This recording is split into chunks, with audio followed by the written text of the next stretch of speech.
आज हम आप लोगों को सबसे पहले बताएंगे दक्षिणावर्ती शंख के विषय में। दक्षिणावर्ती शंख अपने घर में रखने से क्या फायदा होता है और किस विधि के साथ में अपने घर में रखना चाहिए, किस किस प्रयोग में इसको लगाना चाहिए।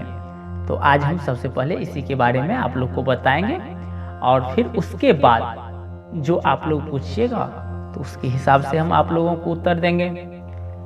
दक्षिणावर्ती शंख जो है बहुत ही अच्छा शंख माना जाता है, अपने घर में रखने योग्य ये शंख है।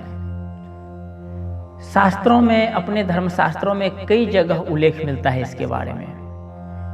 चंद्र और सूर्य से इसकी तुलना की गई है। इसके मध्य में वरुण, पृष्ठभाग में ब्रह्मा और अग्रभाग में गंगा जी निवास करते हैं। और आप लोग जानते हैं भगवान विष्णु की आज्ञा से सारे तीर्थ शंख में निवास करते हैं, यानी इतना बड़ा महत्व है शंख का। इसके दर्शन मात्र से सभी दोष नष्ट हो जाते हैं, जैसे सूर्योदय होने से बर्फ पिघलने लगता है। तो आप लोग सोच लीजिए, स्पर्श करने से और पूजन करने से क्या फल हमको मिलेगा। एक बहुत ही सुंदर चीज हमको याद आ गया, धनुष यज्ञ की जो कथा है श्री रामचरितमानस में।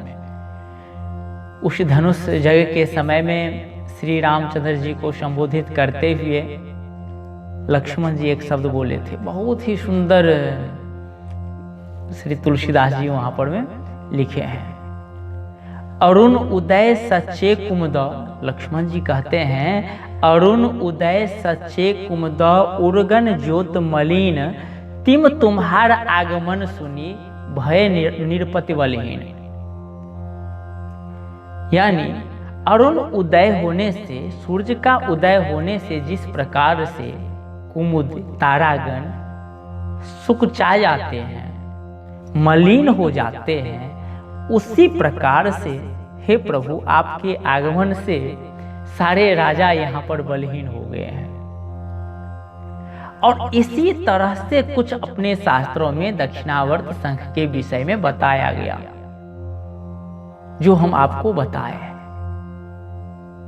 शंख अपने घर में रखने से माता लक्ष्मी बहुत ही खुश हो जाते हैं, हमारे ऊपर में बहुत ही प्रसन्न रहते हैं। इस दृष्टि से भी बहुत आदमी रखते हैं और सफल भी होते हैं। दक्षिणावर्त शंख जिस घर में विराजमान होता है वहां पर में लक्ष्मी माता अस्थिर भाव से रहती है। कई आदमी पूछते रहते हैं ना, जो माता लक्ष्मी को अस्थिर करने का कोई उपाय बताइए, हमारे घर में किस प्रकार से अस्थिर भाव से वो बैठे रहे। तो अपने शास्त्र में ये उल्लेख मिलता है, जो शंख जहां पर में हो, जिस घर में दक्षिणावर्त शंख को स्थापित किया जाए वहां पर में माता लक्ष्मी अस्थिर भाव से बैठ जाती है, वहां पर में वास करने लगती है। तो क्यों नहीं हम अपने घर में रखें इस दक्षिणावर्त शंख को। दक्षिणावर्त शंख को पूजन करके, प्रतिष्ठित करके, क्योंकि दक्षिणावर्त शंख को प्रतिष्ठित करना पड़ता है, तो उसको प्रतिष्ठित करके अपने घर में रख करके हम अलग अलग कार्य में इस्तेमाल कर सकते हैं, अलग अलग हम प्रयोग में ला सकते हैं। मान लीजिए अगर आपको धन की इच्छा हो तो हम स्थापित कर लिए, उनको प्रतिष्ठित करके अपने घर में रख लिए। वो भी हम आपको बता देंगे जो किस प्रकार से प्रतिष्ठित किया जाता है, किस प्रकार से अपने घर में रखा जाता है इनको। उससे पहले मैं आपको बता दूं, अगर आपके घर में प्रतिष्ठित किया हुआ है, नहीं है तो आप कर लें बाजार से ला करके शंख अपने घर में। और फिर एक मंत्र हम आपको बता रहे हैं, इस मंत्र को एक बार आजमा करके आप लोग जरूर देख लीजिएगा, बहुत ही अच्छा कार्य करता है। शंख को प्रतिष्ठित करके सामने में रख लीजिए, जहाँ पर में पूजा घर हो वहाँ पर में अगर रखते हैं तो अपने सामने में और रहें, उनके सामने में आप बैठ जाएं और एक मोती का माला आप ले लें। ये ध्यान में रखेंगे, शंख के लिए विशेष मंत्र का प्रयोग मोती के माला से करने से बहुत ही शुभ माना जाता, अच्छा माना जाता है। तो मोती का माला ले लें। और एक मंत्र है, ओम श्रीं ह्रीं दारिद्र्य विनाशिनी धन्य धान समृद्धि देहि देहि कुबेर शंख विघ्ने नमः। तो ये जो मंत्र है ना, बहुत ही अच्छा मंत्र है। इस मंत्र को अगर आपका मन करें तो आप जप जरूर ही आरंभ कर दीजिए। कुछ दिन आप अगर करेंगे इसका जप वहां पर में शंख के सामने बैठ करके, वैसे तो कहा जाता है कम से कम 108 दिन करना चाहिए, यानी 3 महीना 18 दिन करना चाहिए। अधिक जितना दिन मन हो आप कीजिए। आप कुछ दिन जब करेंगे तो अपने ही मन करेगा, नहीं इससे कुछ न कुछ फायदा दिखाई देता है, तो आप खुद करने का प्रयास करेंगे इसको। तो ये मंत्र जो है आप आराम से लिख लीजिए और इस मंत्र को करके जो है आप आजमा करके देखिए, बहुत ही अच्छा कार्य करता है। ये धन के लिए, मान लीजिए आप लोगों को मन में हो जो भाई हमारे ऊपर में ऋण का भार बहुत चढ़ा हुआ है और हम उसको कैसे अपने सर से हटावें, ऋण के जाल में फंसे जा रहे हैं, कोई रास्ता नहीं मिलता। तो ऐसे में भी एक उपाय कर सकते हैं आप लोग। क्या उपाय करेंगे? इसी तरह जैसे हम पहले बताए उसी तरह से शंख के सामने में आप बैठ जाएं और फिर मोती की माला से एक मंत्रों का जाप करें, ऐं ह्रीं श्रीं क्लीं। ये मंत्र बहुत ही अच्छा माना जाता है ऋण का भार उतारने के लिए। तो आप चाहें तो इस मंत्र को एक बार जरूर ही करके देखें, कुछ दिन करके देखें, कुछ ना कुछ फर्क जरूर ही आपको मिलेगा। तो इस प्रयोग में भी हम लोग उसी शंख को ला सकते हैं। व्यापार वृद्धि में भी बहुत अच्छा कार्य करता है। मान लीजिए अगर आपके मन में हो जो हमारा व्यापार बहुत ही अच्छा चलता था, बहुत दिन से चलता था, लेकिन फिर अचानक रुक गया है, क्या करें? अब मान लीजिए अगर व्यापार सबका डाउन है, सबका रुका हुआ है, तो उसमें आप ये ना सोचे जो भाई हमारा क्यों ऐसा हो गया। सबका चल रहा है, आपका भी बढ़िया चलता था, बढ़िया तरह से चलता था, और फिर एकाएक ही आपको लगा जो मेरा बिजनेस क्यों घाटा की तरफ में जा रहा है, क्यों रुक गया है, क्यों हम आगे नहीं बढ़ रहे। हम स्पीड से बढ़ते थे, अब हम ग्रोथ क्यों नहीं कर रहे हैं। तब जाकर के ये मंत्र आप करके देखें वहां पर में। ये मंत्र व्यापार के लिए बहुत ही अच्छा माना जाता है। मंत्र क्या रहेगा? मंत्र छोटा सा मंत्र है, आप लोग ध्यान से सुनिएगा इस मंत्र को। ओम ऐं श्रीं सर्व कार्य सिद्धि कुरु कुरु नमः। बस इतना छोटा सा मंत्र है। इस मंत्र को उसी तरह मोती के माला से जो है आप करके देखिए, बहुत ही अच्छा कार्य कर जाता है व्यापार के लिए। आप लोग को तो पता ही है ना, जो शंख समुद्र से उत्पत्ति हुआ है शंख का, यानी समुद्र से निकला है शंख। 14 रत्न जो निकला समुद्र मंथन के समय में, उस 14 रत्न में एक रत्न इस शंख को बोला जाता है, यानी 14 रत्न में एक स्थान दिया गया है इस शंख को। तो इतना ये मूल्यवान है। और ये भी मैं आपको बता दूं, शंखनाद की प्रथा आज से नहीं है, बहुत पुराना है, बहुत पुराना प्रचलन में रहा है, जुगों जुगों से आ रहा है। जो शंख की नाद की प्रथा, यानी शंख नाद करने से, शंख को बजाने से क्या फायदा होता है आप जानते हैं? दुनिया के प्रायः ज्ञानी जन मानते हैं इस चीज को, जो शंख ध्वनि करने से तेज, प्राज्ञ, चैतन्य, आशा, स्फूर्ति, ये सब बढ़ता है। शंख की ध्वनि जहां तक भी सुनाई दे, कहा जाता है उतने दूर से जो नेगेटिव एनर्जी है वो दूर हो जाता है। ऐसा भी आप लोग सुने होंगे।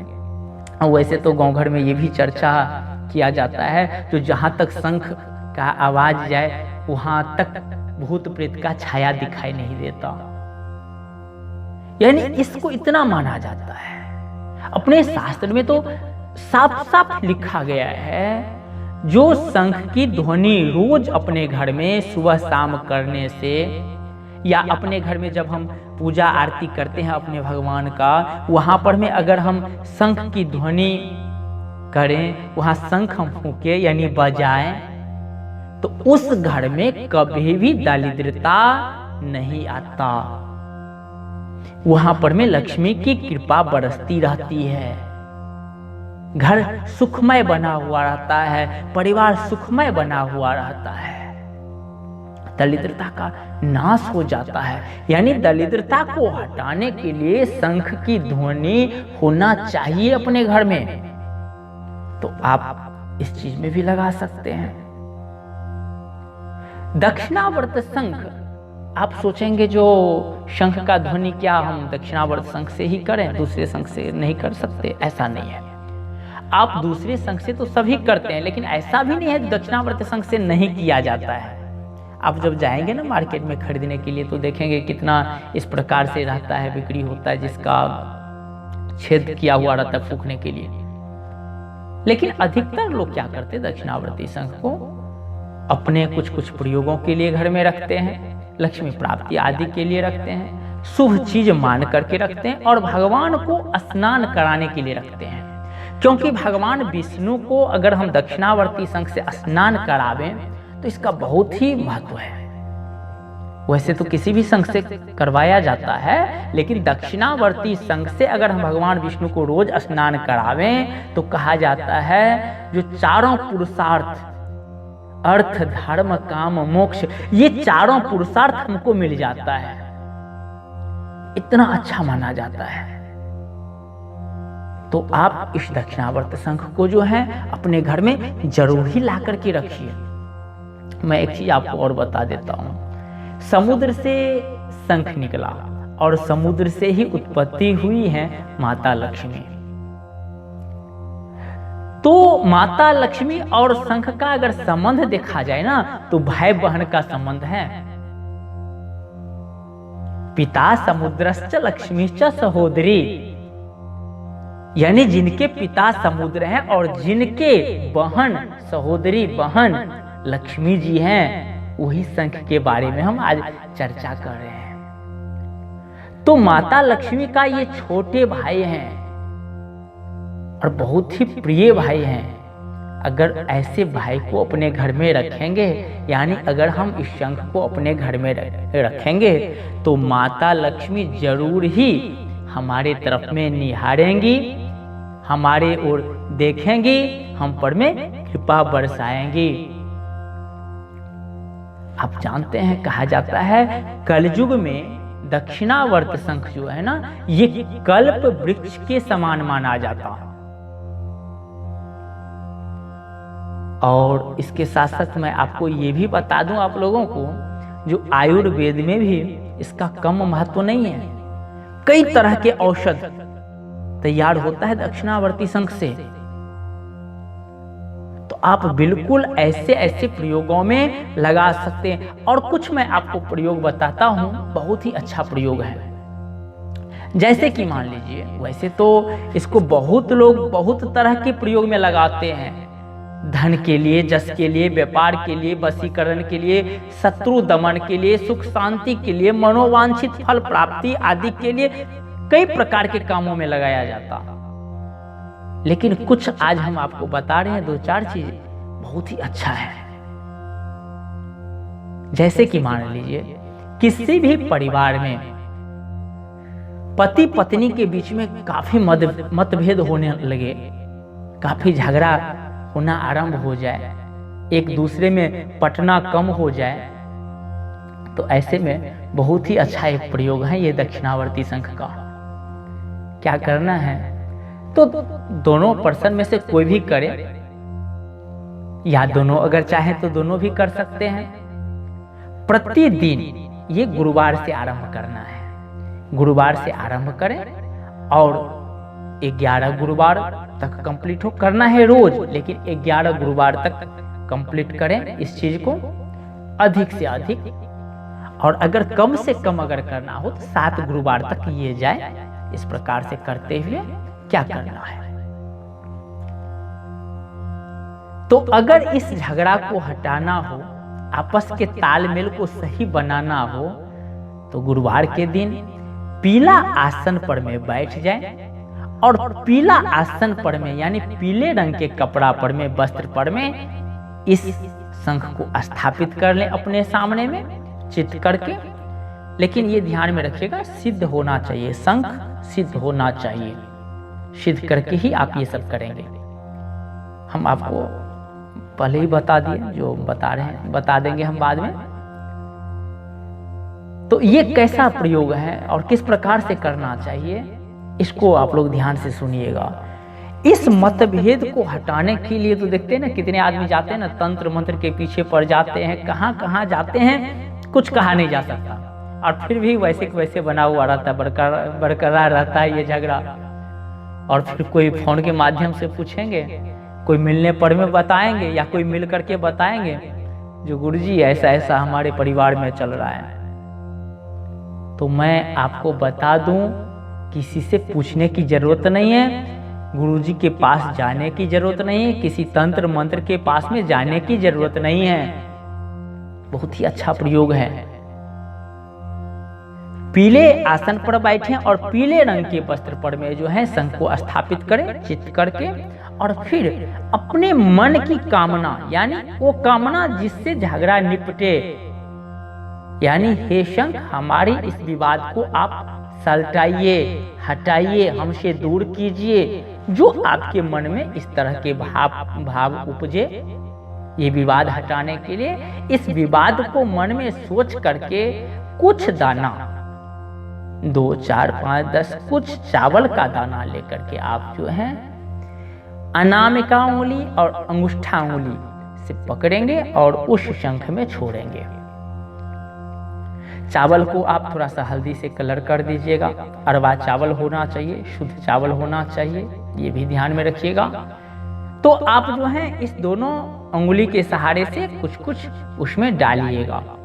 एक बार सोचिएगा फिर डालिएगा, फिर वही चीज को सोचिएगा फिर डालिएगा, फिर वही सोच करके डालिएगा, और मन में पूरी तरह से विश्वास आपको रखना है। ये चीज करने से ये भगवान विष्णु के प्रिय और लक्ष्मी के भ्राता ये शंख हमारे इस तकलीफ को जरूर ही दूर करेंगे।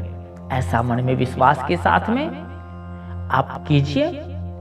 आप 7 गुरुवार हो या फिर 11 गुरुवार तक हो, आप कीजिए। आप देखेंगे धीरे धीरे वो कलह पूरी तरह से समाप्त हो जाएगा। तो ऐसे में आप लगा सकते हैं ऐसे कार्यों में।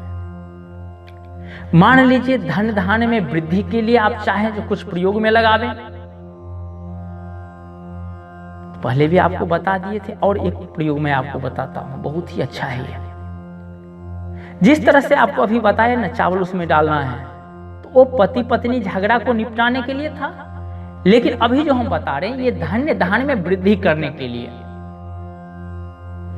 ठीक उसी तरह पीले आसन पर में बैठे, ये भी गुरुवार को आरंभ करना है और 7 गुरुवार या 11 गुरुवार तक करना है आपको।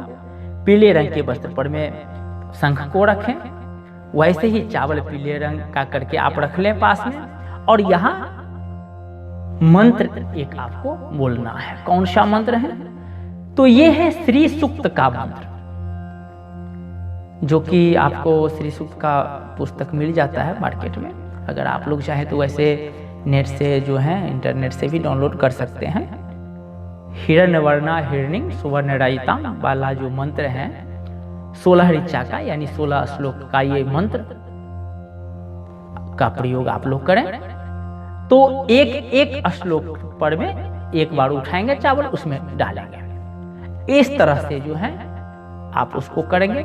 जब वो भर्ती हो जाए, मान लीजिए 2-4 गुरुवार जाते जाते या 2 ही गुरुवार में अगर भर्ती हो जाए, तो फिर चावल को आप रख लीजिएगा कोई कपड़ा में बांध करके, और फिर पुनः उसी तरह से कीजिएगा।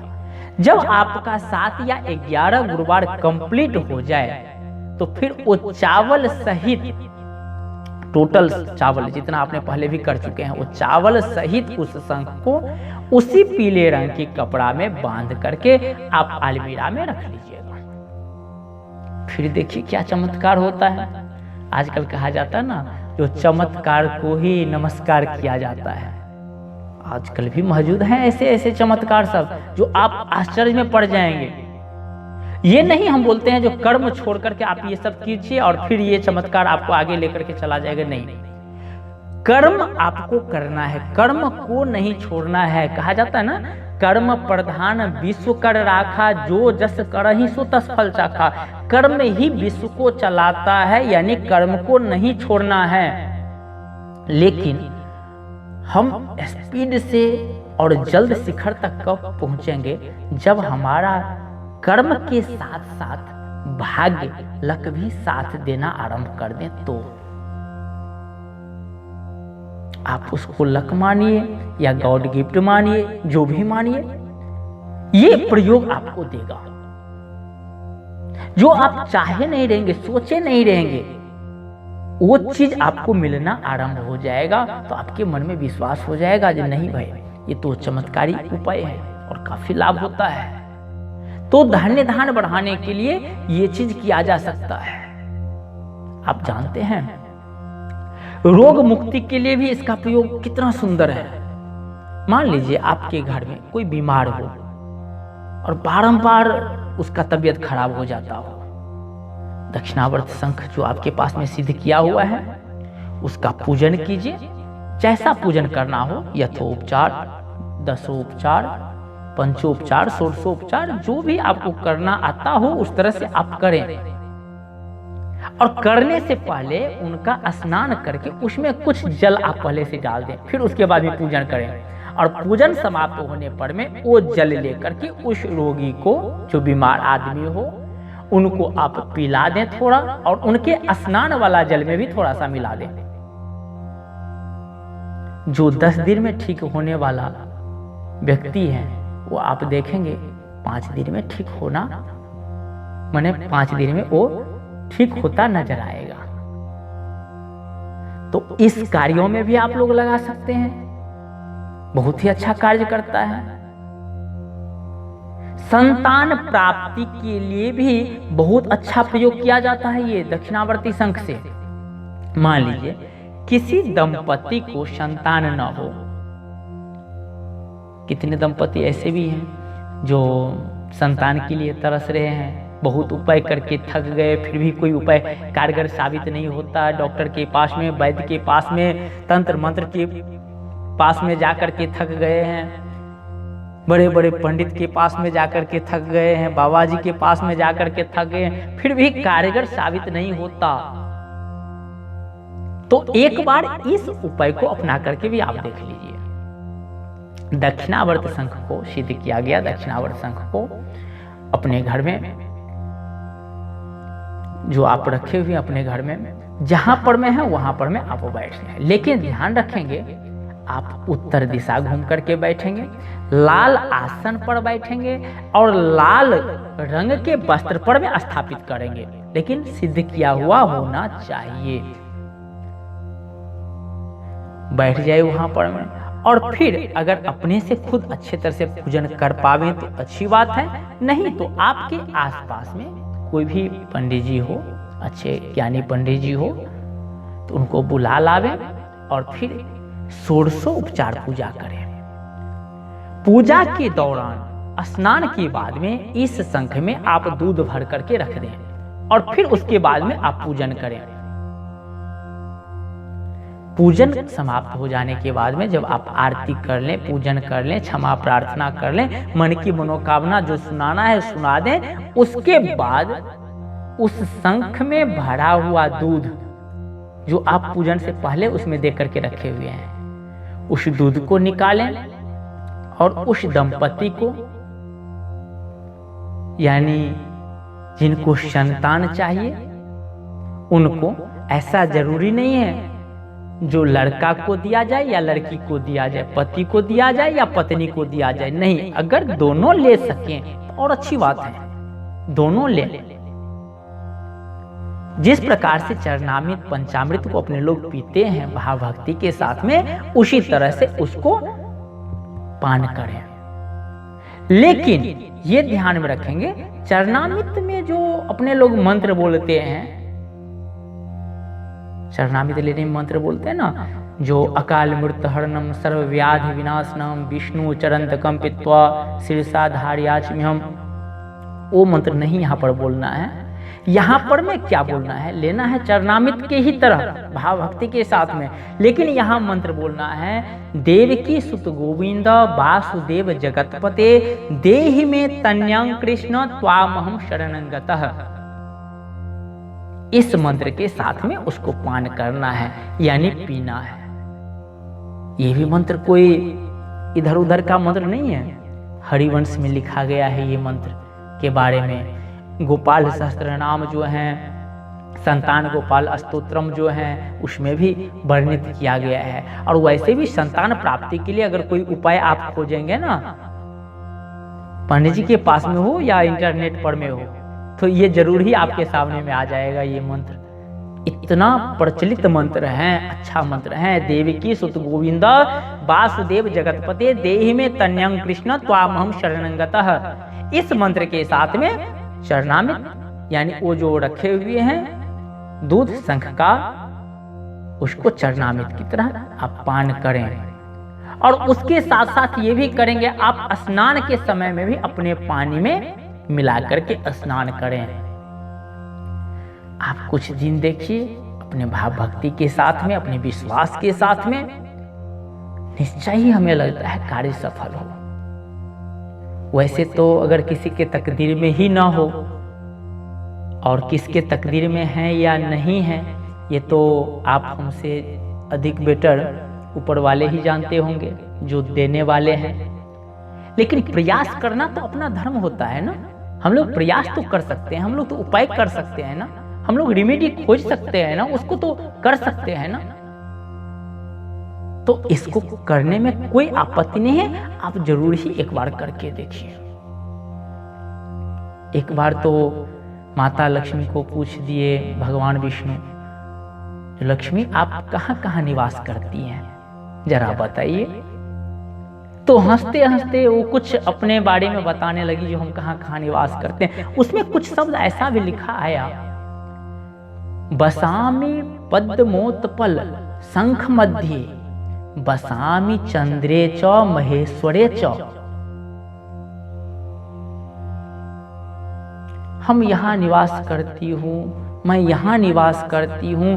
बोलते बोलते ये भी वो बोली, जो मैं ओपल में रहती हूँ, मैं शंख में निवास करती हूँ, मैं चंद्र में निवास करती हूँ, मैं महेश्वर में निवास करती हूँ। तो एक शब्द ये भी था, जो मैं शंख में निवास करती हूँ। तो उनके निवास जनित चीज को, उनके प्रिय चीज को अगर हम अपने घर में रखें, तो क्यों नहीं हमें अच्छा शुभ फल देखने को मिलेगा। विश्वास ही फलदायक। वैसे तो कहा जाता है मानो तो देव नहीं तो पत्थर, तो ये तो अपने ऊपर में निर्भर करता है। लेकिन अपने हिंदू संस्कृति के हिसाब से, अपने हिंदू शास्त्रों के हिसाब से, अपने धर्म शास्त्रों के हिसाब से कहीं पर में गलत तो नहीं कहा गया इस संघ के बारे में। हर एक जगह अच्छा ही अच्छा वर्णन किया गया है। जितने ऋषि मुनि महात्मा हैं, कई ऋषि मुनि महात्मा उसमें से इसके पक्ष में अच्छा ही मत रखे हैं, जो अपने घर में रखने से अच्छा ही फायदा का काम करता। तो अगर आप भी चाहें तो अपने घर में लाइए, अपने घर में प्रतिष्ठित कीजिए, पूजन कीजिए और अपने घर में स्थिर रूप से उनको बिठा करके रखिए। अब सवाल उठता है कि इसको प्रतिष्ठित कैसे करें। तो ये आप ध्यान रखेंगे, इसके प्रतिष्ठित करने के लिए एक अच्छा मुहूर्त होना चाहिए। कौन कौन सा मुहूर्त में अच्छा कार्य सिद्ध होता है? जैसे कि दीपावली की रात्रि,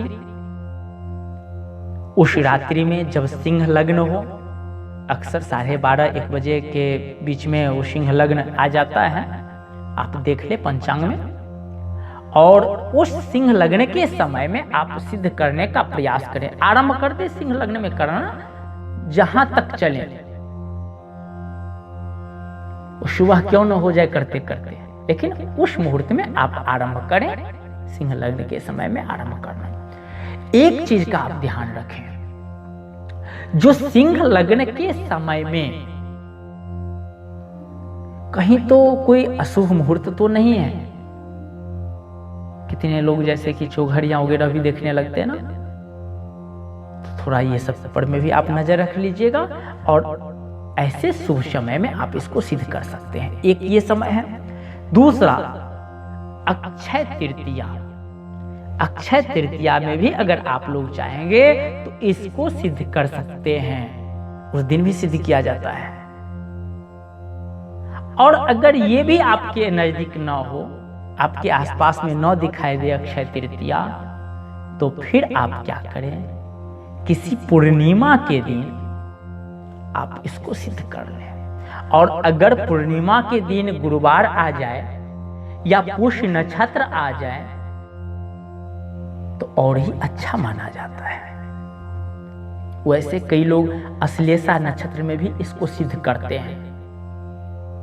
क्यों अश्लेषा नक्षत्र में करते हैं? इस कारण से, अश्लेषा नक्षत्र का संबंध चंद्रमा से है और चंद्रमा का संबंध इस शंख से है। तो इस कारण से कई लोग क्या करते हैं, अश्लेषा नक्षत्र में भी कर लेते हैं। लेकिन आप पूर्णिमा को देखें,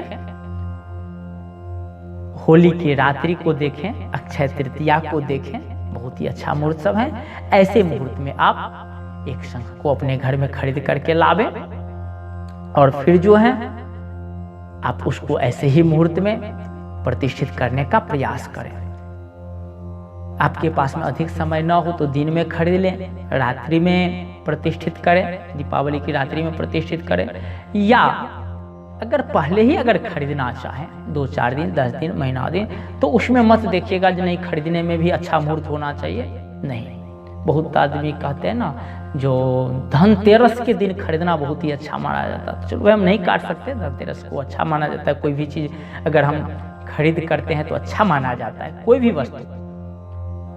और उसमें भी रत्नों का खरीद, धातु का खरीद यानी सोना चांदी आदि का खरीद बहुत ही शुभ माना जाता है। शंख का भी खरीदना बहुत ही अच्छा माना जाता है, तो उसमें खरीद सकते हैं आप। और नहीं तो वैसे भी कोई भी दिन जाकर के आप इसको खरीद करके लावे, लेकिन अच्छे मुहूर्त में आप इसको प्रतिष्ठित करें।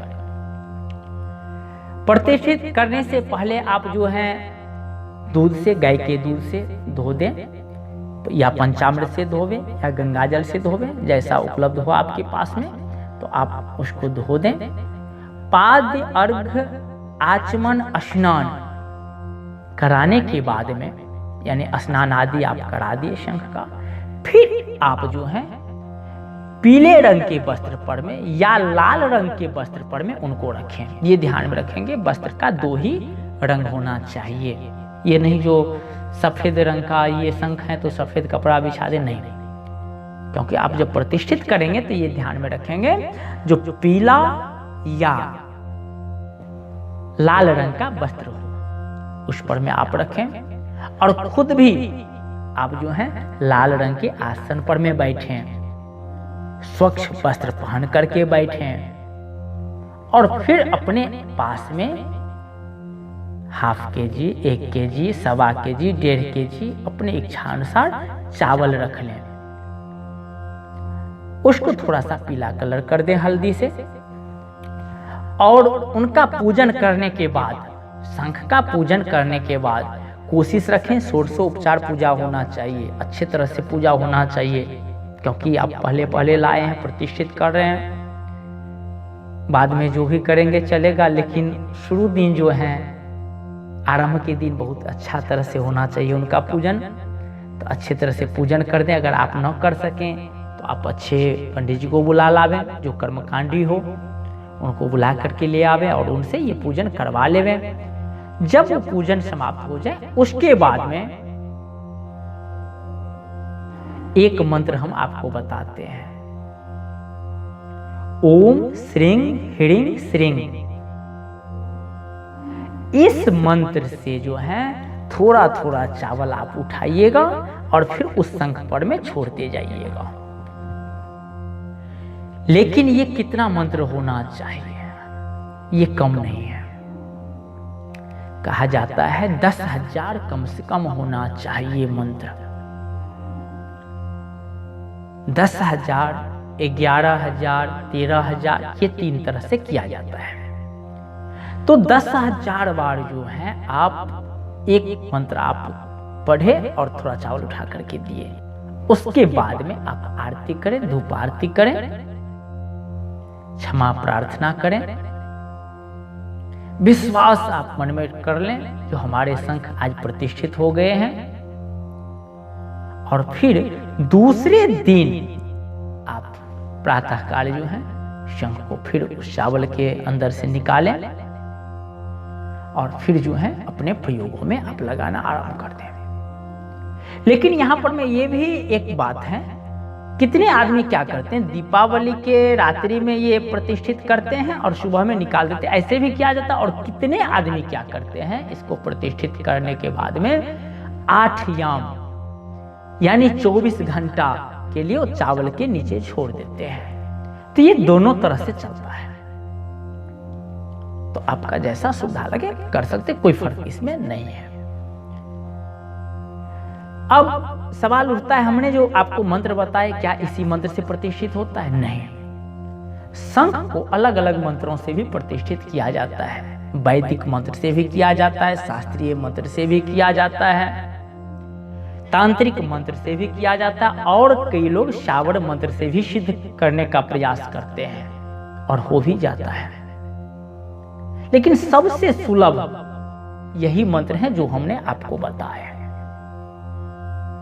क्योंकि ये मंत्र लक्ष्मी जी से जुड़ा हुआ है, लक्ष्मी जी का मंत्र है और इसी मंत्र से शंख सिद्ध हो जाता है। तो क्या जरूरी है हमको जो बड़े बड़े मंत्रों के चक्कर में जाए हम? अगर एक गिलास पानी से अगर हमारा आत्मा तृप्त हो जाए, मन तृप्त हो जाए, तो जरूरी नहीं है जो हम समुद्र के पास में जाए, किसी नदी तालाब के पास में जाए। तो छोटा सा मंत्र है, इसको प्रयोग करके आप सिद्ध कर लें। जब वो सिद्ध हो जाए उसके बाद में हमने जो आपको अलग अलग प्रकार के प्रयोग बताए हैं, ये प्रयोग में लगाना, वो प्रयोग में लगाना, तो आप आराम से इसको लगा सकते हैं। आप एक बार जरूर आजमा करके देखिए, और नहीं भी प्रयोग में लगाना हो तो आप अपने घर में इनको जरूर ला करके रखें। तो आप लोग समझ गए होंगे दक्षिणावर्ती शंख को किस प्रयोग में लगाया जाता है, क्या महत्व है इसका, अपने शास्त्रों में कितना वर्णन दिया गया है। यथासाध्य हम बताने का प्रयास किया आप लोगों को। तो अब दूसरा प्रश्न और कोई पूछना चाहते हैं तो आप लोग पूछिए।